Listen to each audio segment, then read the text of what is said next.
My name is Danielle Jawando and I will be reading an extract from When Our Worlds Collided. I can't stop thinking about him, Jackson blurts out suddenly. It takes me by surprise, but I'm relieved that someone's finally said something. It kind of feels like the weight's been lifted almost. I keep replaying what happened, Jackson continues, over and over. I couldn't sleep last night because I just kept seeing him on the floor like that. What if... Jackson pauses. What if he ends up dying? We wouldn't have just seen some kid get stabbed.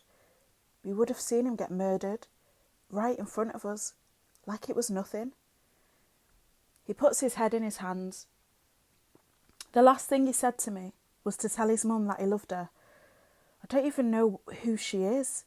I don't even know where he lives. What if he never gets to tell him that himself?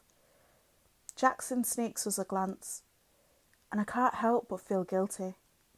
I was there, at the tram stop, and I saw it all. The guys come running out the Arndale Centre, the knife. I saw it happen, and I still couldn't do anything. I couldn't make myself run over to him, not like Chantal did, or Jackson. I swallow hard, and I try to block out the memory of Shaq's cries and the screams of everyone around us. All I did was phone the ambulance again. I should have done more. I should have been less of a coward. Chantal shoves her hands into her pockets. I know, she says quietly. Someone at school said he's in critical condition. I don't even know what that means. But he could still be okay. People survive being stabbed. Like you hear about it all the time. It does happen. Yeah, Jackson says, and he straightens himself up. Depending on how bad it is, like there was this study that was carried out where 27.4% survived, but that was for gunshot and stab wounds combined.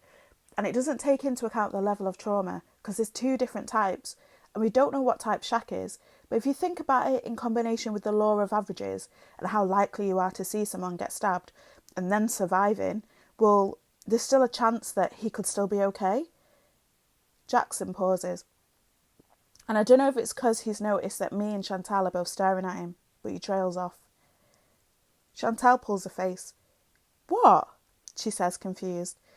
You looked up percentages of people dying from stab wounds. Jackson shifts over on the roadblock. I can tell that Chantal thinks it's weird, but she doesn't say anything else. Maybe because she can see just how upset Jackson is.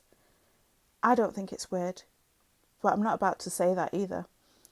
I used to look up percentages and statistics as well, mainly of kids in care, because I wanted to know what happens to them, what their futures are like, what might end up happening to me. But I hated the stuff that I saw, so I stopped looking. Jackson stares down at his hands.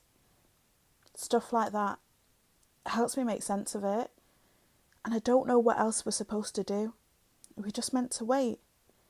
Chantal's face softens. I guess so, she says. Then she turns to look at the boarded up buildings covered in graffiti around us. I hope we did enough, she says finally, and her words hang heavy in the air. No one else says anything.